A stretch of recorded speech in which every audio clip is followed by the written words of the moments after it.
Welcome everybody back to Drak and Shadow Vlogs. It's been a little while since we've had one of these. Why don't you guys do vlogs anymore? Why don't you watch the movies? It's just been a while since there's been a movie out since we've wanted to see. Well, and to be honest here, I mean, this is kind of the lull period in movies.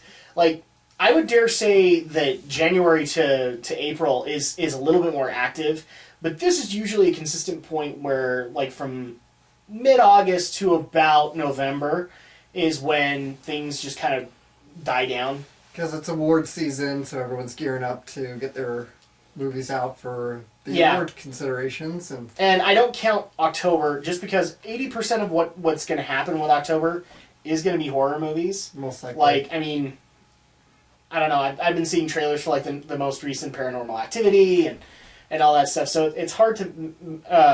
what was the Dracula one that came out last year? Dracula Untold? Something like that? Mm-hmm. We'll have to talk to Romney. Romney reviewed it. So, people have actually been giving us crap about this is why. Because there's not a whole lot of movies, so this is kind of a break time so that we can get our breather in before the big movies come out around November. But this time we actually had a movie that we couldn't ignore. Yeah, we had to squeeze it in. We saw this trailer during, I'm pretty sure it was Jurassic World. I think it was, yeah. And it looked really good. It was a Steven Spielberg movie, so how could we ignore it? Well, and on top of that, the best part was we had Aldo and Romney with us when we did we had Romney with us for the group review. And I think Romney even inched over and was like, what? Did I miss something? What? And I was like, no, we were just talking about a movie. And yeah, we saw this trailer and we couldn't ignore it. And in fact, I actually think we saw this earlier than that. Because I could have sworn one of the movies earlier this year had a trailer for it, and that's what sparked our interest. Maybe. I want to say Jurassic World because Spielberg. And I just remember, like, I didn't even remember Spielberg was doing it. I remember that Tom Hanks was part of it. Mm-hmm. And, well, I don't really ever have a complaint with Tom Hanks as an actor, so I will try to see stuff. There are a couple of movies where I just kind of go, bleh. Like Captain Phillips was one of them where I didn't understand why Tom was part of that. The other one that blew my mind was I can't remember what it was, the one where he's working at Walmart. I missed that one too. Yeah, I missed that one too. But occasionally we don't want to miss that. And then this was kind of an added perk, is that this one was directed by Steven Spielberg, which, well, boys and girls, he doesn't really direct anymore. He's more the executive producer now. Yeah, he mostly produces and does maybe one movie every 2 years. This is his part of the career where he just kind of picks and chooses projects he wants to work on. So, nothing against that, but this is our review of Bridge of Spies. So this movie is actually based on true events. This did happen, although, whether or not it happened to this accuracy, we don't know. That's one of the things that you have to kind of keep in mind when you're walking into a movie like this, is that it says, then they always say clearly, it is inspired by true events, and that there's no better definition than that. It's inspired, it doesn't necessarily follow them accurately. You can't really follow that. You have only certain people who can talk about it. So, without getting into that, so this follows the story of James B. Donovan, a lawyer in New York, who I guess at one point was a criminal lawyer, and he then went into insurance. Yeah. And that is played by Tom Hanks. But it just so happens that this is also in the middle of the 50s, isn't it? That's right. So right in the middle of the Cold War communist scare. I'm kind of surprised that we didn't have a cameo from, what's-his-bucket, McCarthy. Just because, well, it's Hollywood and they like to fry McCarthy. So we follow James B. Donovan, but we also follow the man, or a man by the name of Rudolph Abel, played by Mark Rylance. And it just so happens that Rudolph Abel is supposedly, at least that's the way we know it I don't even think they ever really out him. He's a supposed Soviet spy. All we ever see of his life is that he likes to draw, he likes to paint. We think we saw a secret code, so at that point, I don't even know what to think of that scene, but we'll get there. But we are basically joining the film as he is getting arrested for espionage. And James B. Donovan is a very prominent lawyer at his firm, which just so happens to be headed by Alan Alda. And by the way, good on you, Hollywood. You gave Alan Alda some work. Can we please give some more to him? Like, if he's up for it, because he's a great actor. Yeah. I can't recall the last movie I think I saw Alda. I've actually gotten into arguments. Was just The like, Aviator. Yeah, he did The Aviator. The last time I saw him in a film in any form was West Wing, where he played the Republican candidate. And by the way, he should have won that election just because he's Alan frickin' Alda. Alright? This guy did MASH. And I know you guys don't appreciate that, but this guy had to be depressed for a living. That was his role. He had to be a depressed comedian for a living. So, let's at least give him that crap. Or that cred. Anyway. I love Alan Alda. So, his boss, or Donovan's boss, basically, or Alan Alda, looks him in the eye and says, we need to defend this guy. We need to actually give this guy a fair trial. And Donovan does not agree with it because anybody who defends this guy is going to be basically skewered right along with him for anything they do. But you can also get the impression that Donovan is a good lawyer. Like he will go to the depths of everywhere he can go for his client. Like he's very devoted. In other words, he should have been the prosecutor for whatever season of Law and Order. And so that's kind of the premise that we have, is that Donovan is a goody two-shoes in that regard. He will follow through in any way. Long story short, he loses the trial because of we even see it, of overwhelming bias. Because this guy is a communist spy as far as anybody else is concerned. Although we kind of get the subtle hint that maybe he's not that, or at least the lawyer does. That's the problem with the film, is that at the beginning we see him maybe opening up a secret message, but I don't know if I would call it that, aside from, the evidence of it was stuck in the middle of a metal coin, and so he gets skewered, but Donovan keeps pressing forward. He thinks that maybe the best thing to do is not, he's up for sentencing at that point, and he makes the argument that maybe we shouldn't kill him. Maybe we shouldn't give him the death penalty. Maybe we should just imprison him, because who knows, an American spy might eventually be caught by the Russians, and we would need we would need leverage. The judge doesn't necessarily agree with it, but actually sentences that way, to which this gets Donovan and his family fried just a little bit more. And it just so happens during the middle of all this, we're also seeing a bunch of military or Air Force pilots being brought into the CIA to go and spy on Russia. And we're following one Francis Powers, and he's trying to figure out, he was basically drafted into the CIA. That was one of the times where you and me kind of reached over. I was like, wait, because all of a sudden he's like, you're in the CIA. And I'm like, wait, he didn't get a choice? He didn't get a choice in the matter? Does he get a choice? Can you call you back on Monday? And he gets brought into the hangar where they're going to be working with the newest spy plane. And then by the time all of the proceedings with Donovan and Abel are done, because they eventually do go to the Supreme Court to argue his case, we also get Powers, who has been shot down in the Soviet Union. He was shot down in Turkey, so it's Soviet Union airspace. And he has been captured, and he has been tried for espionage in Russia. And at this point, the CIA approaches James Donovan and says, it's a good thing you kept him alive, because now we have this negotiating chip. We can bring Abel back to... Is it Abel or Abel? Abel.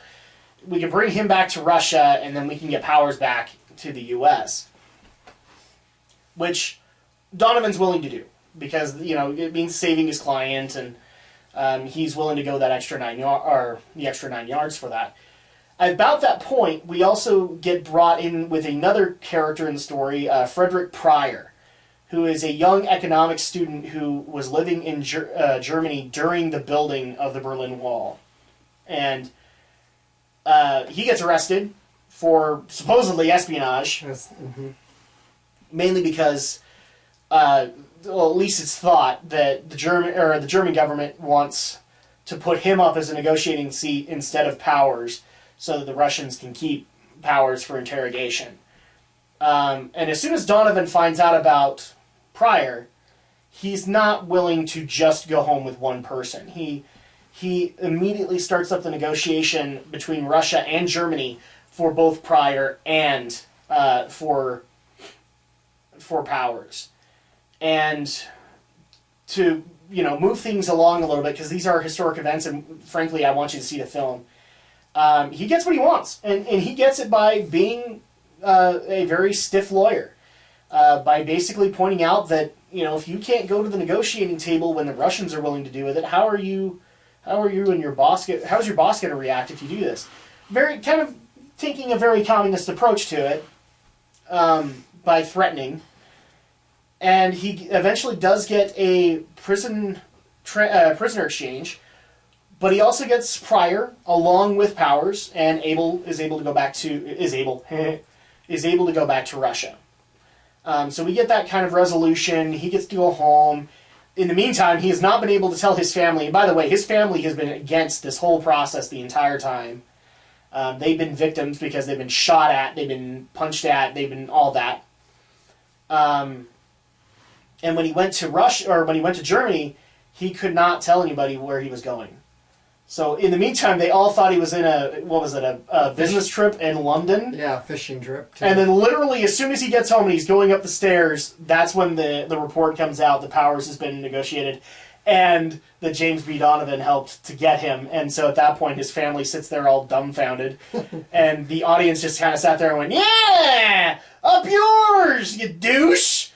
You kept giving him crap, and he was the good guy the entire time." And the last shot that we kind of get is, first of all, what looks like, this is like his death moment. He just fell over on his bed. I swear, I looked at his back. I don't know about you. I did not see him breathing. That's good. That's good acting, Tom.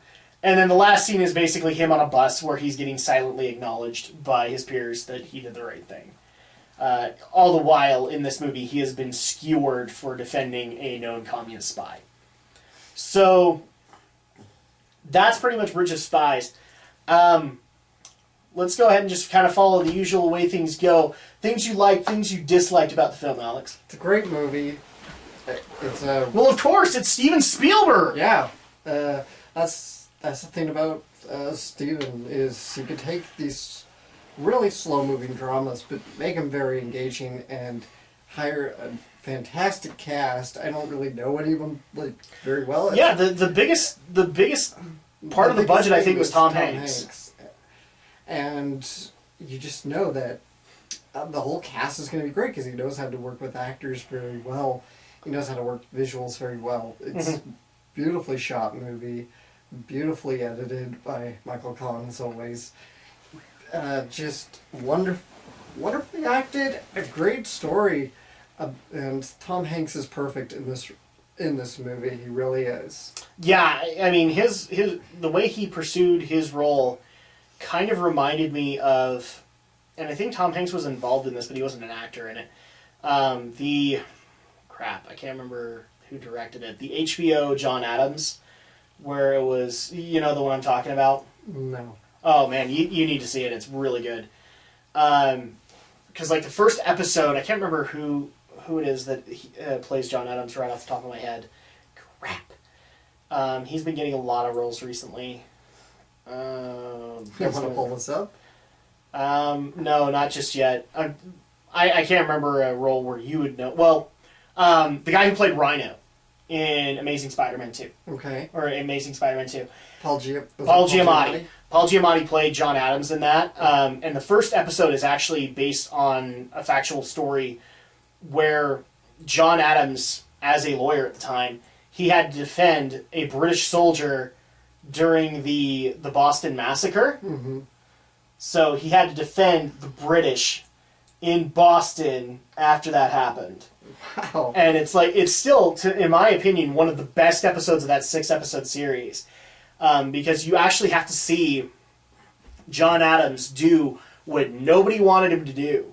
Like, he's a man of Boston, and he has to defend a British child. Basically all the soldiers who fired in the Boston Massacre. Mm-hmm. And you can't help but feel for the guy. That's how I felt while watching Tom Hanks' James Donovan, is just the odds kept on getting mounted up against him. So I will compliment that performance, especially in how Tom approached it. But go on. Let me think. What else did I like about... I really liked that we got the whole subplot with Francis Gary Powers. I really thought that would have just been kind of skimmed over in this movie, but we actually got a fair amount of subplot with him. We did, yeah. From the point that he's inducted into the CIA to fly the U-2, to seeing how the U-2 essentially works as a plane, how the cameras work. Well, seeing how it works, but not really knowing how it works. They don't go too deep into the mechanics. They just tell just in him, case he gets interrogated. Mm-hmm. Right down to the very detail of the silver dollar which hid the cyanide pin. Mm-hmm. And you even do see him interrogated by Soviet KGB.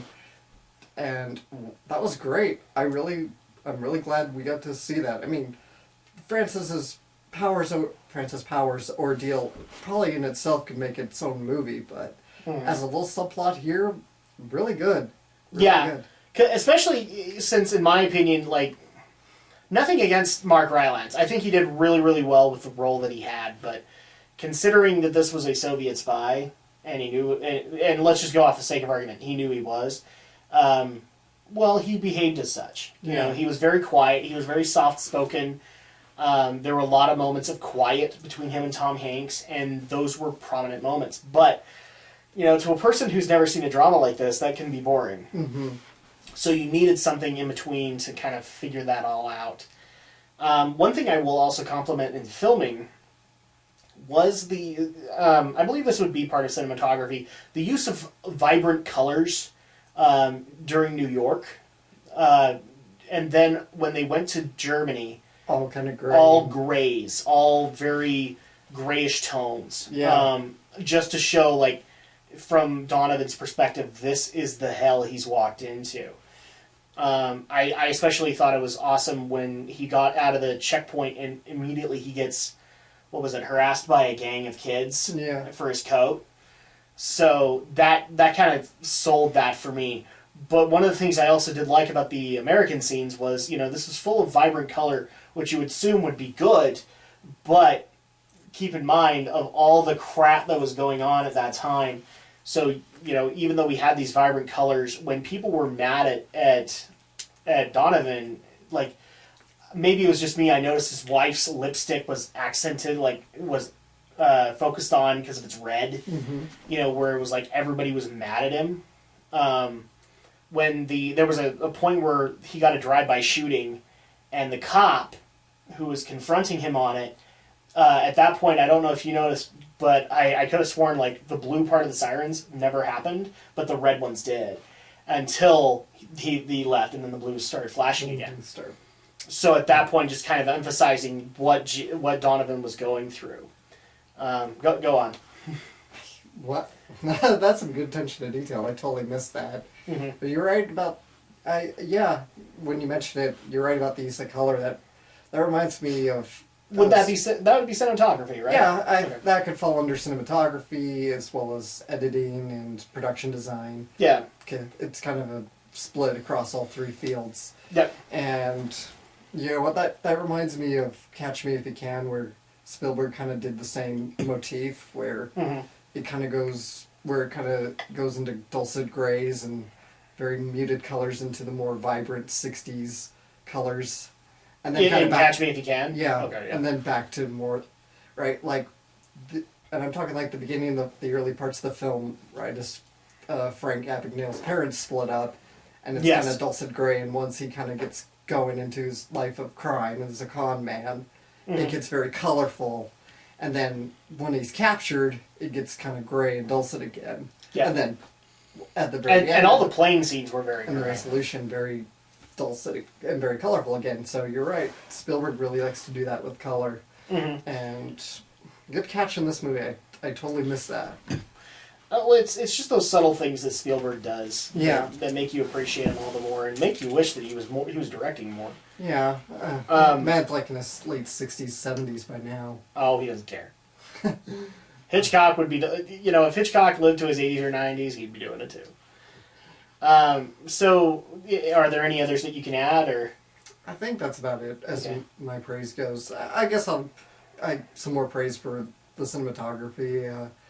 Janusz Kaminski as Spielberg's photographer has always been a little iffy with me because sometimes I think he overlights scenes, but I liked it here. So I thought the photography was good. I would agree with you on that one, especially, I don't know if you remember the prison scene with the radio. And that was overly lit. The light filtering through the window. Yeah. But then there were also those moments where it was needed, like with the whole Powers arc, how every time he got up to be interrogated, they always emphasized on the light being turned on, and that's how he knew he had to get up. So, I guess I've already gone into a lot of my likes. I like the use of color. I like the use of the cinematography, and the shots were really well done, especially, given certain moments. So, like, the drive-by shooting was completely from one angle, and best to show, because the daughter was in the room, and they had to showcase just how dumbfounded she was that this was happening. So I appreciated that. I also appreciated a lot of the lighting in certain situations, like the prison. Another one was when he goes into, I don't know, it was supposed to be Vogel's office, but it was the Russian rep. Right. And then he had to meet the family of Abel. The family. And the lighting was very well done there, where it emphasized the grays, emphasized that the daughter, or the family was all very pale. Yeah. So, really good moments. We should mention this was co-written by the Coen brothers. Yes. But yeah, aside from those, I've already kind of said my piece. This is a really good drama and really showcases Spielberg's veteran skills as a director. Mm-hmm. And also the people that he surrounds himself with. So I really wish we could say that there was an emphasis on actors at this point, but really the only one that we can go into is Tom Hanks. Tom Hanks. I would go into Mark Rylance again because he was really good. Yeah, because he had to stay quiet. In fact, I love there was one line that he would always say, and I don't remember the exact words of it, but he's like, it's in those quiet moments where they're in a prison room and they're talking, and all of a sudden Tom will just look at him and go, aren't you scared? Aren't you worried? He's like, would that make it better? Or no, he was like, would that make it better? And that's how he would react.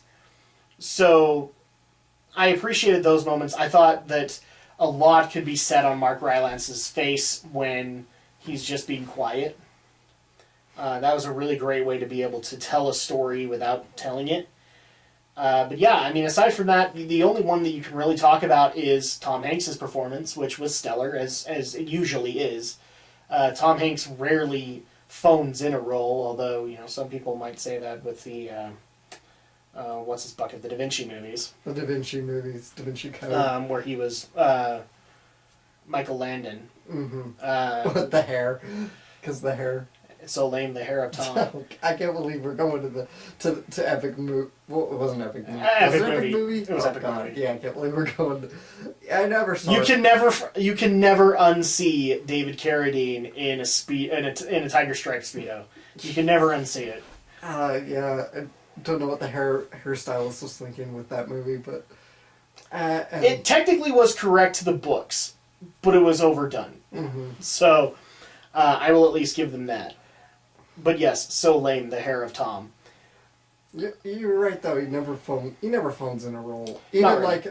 Even in a movie like did you ever see The Terminal? Steven Spielberg's The Terminal. The one where he's the I don't think they ever said the country he was from, but he was stuck in an airport. Yeah, he was like couldn't leave. He was from a fake country, a fictional country. Yeah. So. And yeah, he was stuck in the airport. And, yeah, I've seen it. Yeah, even there, he gives a pretty stellar performance. Hey, he made Catherine Zeta-Jones look good. Or Spielberg did. I mean, like Spielberg could take that. Would any other hands? I think that would be a really bad romantic comedy, but.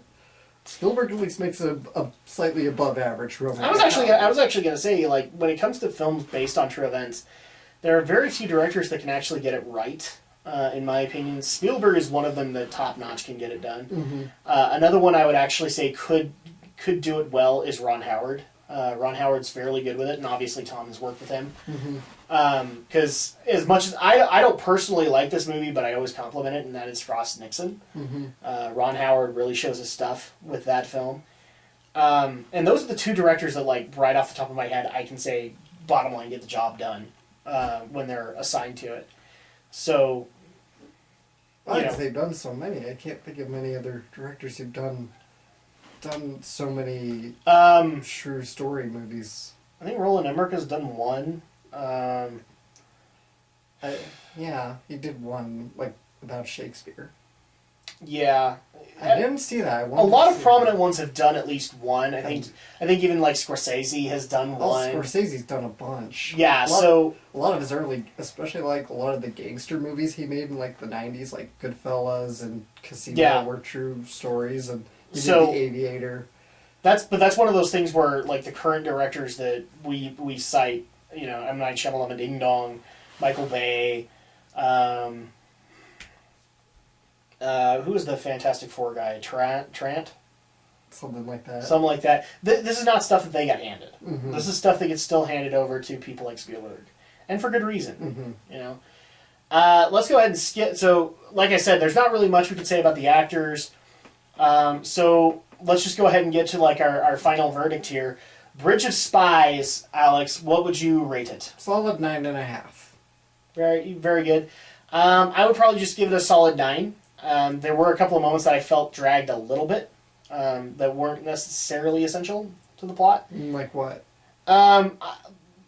Me in particular, I actually got a little frustrated with the FBI agents scenes, where they just dragged forever. And it wasn't necessarily one person's fault.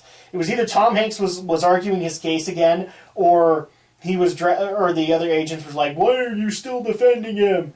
Those eventually got boring to me, and it always felt like a film to watch, eh? At least for me. And so those kind of dragged for me. The family moments did a lot, like the wife. The wife, I think, was way too preachy in some scenes. But that's the only reason that it would drag it down, is because. And another complaint that I would have is, I get that you had Tom Hanks, but if you had some other good stars in there, this would have been even more epic than it was. Like, you could have easily put in. Who's a person I can think of right off the top of my head? So somebody like, I'm just gonna throw a name out, like Glenn Close to play a role in there, and it would have been fine. Or probably Daryl, and I don't even want to give this woman work. Meryl Streep, you could have had her play the wife, and it would have been fine. So those are the only reasons. But I still think a 9 out of 10 is still fairly good. You wanted a more recognizable cast, really? I kind of did, yeah. I was fine with the actors. I'm fine either way. That's more of a nitpick. The biggest problem that I had was all of the freaking FBI scenes. Oh my gosh. We get it! Nobody likes the Soviet spy! Nobody likes him! Okay. So, and that's one of those points where it just kind of got hammered too hard. One minor complaint with me was there's so much German dialogue in this, and none of it's subtitled. I really wanted subtitles at times to understand what's going on with some of these. I especially, there was a point where the German attorney, gets pulled over, and it looks like it's intentional. I would have liked subtitles at that point, just to see what he actually said, because he actually pointed right to him, and I'm like, here is an American spy! That would have been cool to see. But, overall. And, I mean, it's clear that Hanks's character can speak German fairly decently. So Yeah. right, if he spoke like no German, then I guess I'd understand it. Dramatic effect that oh, we're in his shoes and we're in. That would be like Pryor, where we could see Right. he knew very little German. Right, and where, yeah, like where, and what am I trying to say?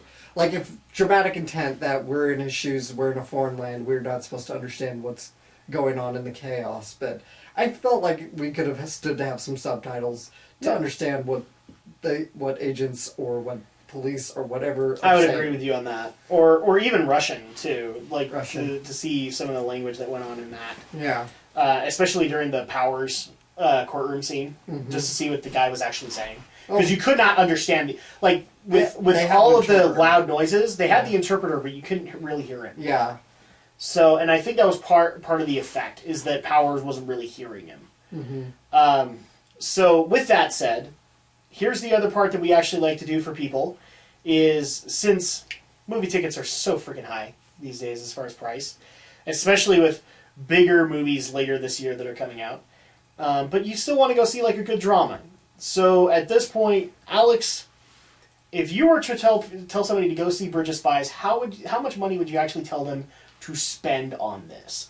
Now the highest would be like any addition, like I don't see any additions happening here, but I guess the highest here would be like going at a prime showing, Yeah. or a primetime showing on a weekend day. You know, Yeah. because this is not getting 3D. Yeah, for it. this is not going to be 3D or IMAX. Or D-Box or anything like that. Yeah, this is not a spectacle. You need to sit in the moving seat for epic lawyer action!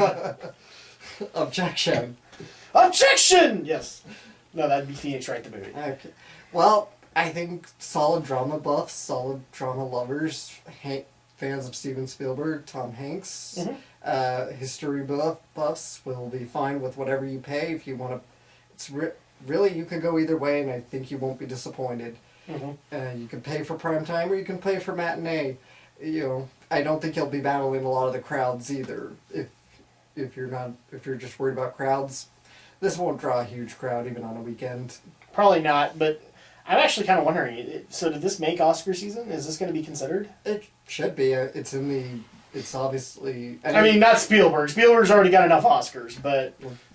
The dude's only like won twice, I think. Oh, really? Yeah, Oh, that's Private. surprising. Well, Oh, yeah, Saving Private Ryan and then there Private was another Ryan, one. Private Ryan and Schindler's List. Yeah. They're like the two. He's gotten a dozen. A lot of his movies have been nominated since then, but Yeah, but all the major ones that people know, I don't think are the ones that got nominated, are they? Right, So, like like- Jaws didn't, and... Jaws might have got. Jaws won Best Score for John Williams. But yeah, it's not like that he got Best Picture for it. Oh no, that. Or that was like Best Jurassic Score. Park. Jurassic Park visual effects. Uh-huh. Hook, I think, got at least 2 nominations for like art direction. Yeah. E.T. got a bunch of nominations. He lost to Richard Attenborough, who he went on to direct in Jurassic Park. So how about that? What do you think about that? So, with that said, so you would recommend anybody pay whatever they're going to pay Yeah. for that? This is the kind of movie that appeals to you, you won't be disappointed either way, I feel like. Yep. And yeah, I see this going for some Oscars. I really want to see Tom Hanks get a nomination. I think you will, but And whether or not he wins, we don't know. yeah, it should qualify. It's in the season, essentially, January to December. Okay. I would recommend...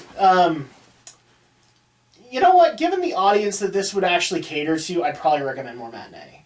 Just because that's when the audience that wants to go see it are going to see it. I Yeah. agree with you on that. I don't think this movie necessarily requires a primetime showing, where you pay a whole $10 for a seat. But I do think that this is something that needs to be seen in a theatrical experience. So at that point, I'd probably recommend a matinee, but that's just for the audience that's there. It's not like I can recommend your family go to this one. Yeah. This is going to bore your kids. Yeah, this is not really a kids' movie. No. I mean, most of the people in our theater were fairly old. Yes. Right. I think we were the youngest ones in the theater. Probably so. I mean, granted, it's the middle of the day, but still, even so, I'd expect the fairly older crowd to come out to this. People who lived through this and who are old enough to remember the 50s. Or people that would be genuinely interested, or legitimate Tom Hanks fans or something like that. Yeah. So yeah, that's our review of Bridge of Spies. You might see a couple more dramas like this that we just want to throw in. It's not that we don't appreciate people wanting us to see the geek movies and all that, but We do. occasionally we want to be able to see something else, and we're not big comedy or horror fans. Yeah. So this is kind of the way to be able to do it. So next movie is going to be a special one, because this is going to be the movie that kicks off the winter season this year. And we're going to be starting off in good old-fashioned style, because we're going to be starting with the Peanuts. The Peanuts. Do do do do do do do do do do do. So we're very excited for this one because we've been following it. People have also been asking, is this going to be getting a Geek News group review? Probably not. And No, I could see Romney doing. Romney will do a review, and Aldo, I have a feeling, will have something to say about it. But really, we're trying to make it so that we don't have to go all at once for everything, especially when I know that we're going to be spending a lot of money on another movie later this year. Yep. So we're going to save that for when that happens. But in the meantime, we are Drak and Shadow. We hope you guys have enjoyed this review of Bridge of Spies, and I'd recommend people go see it. But we will see you again for Peanuts.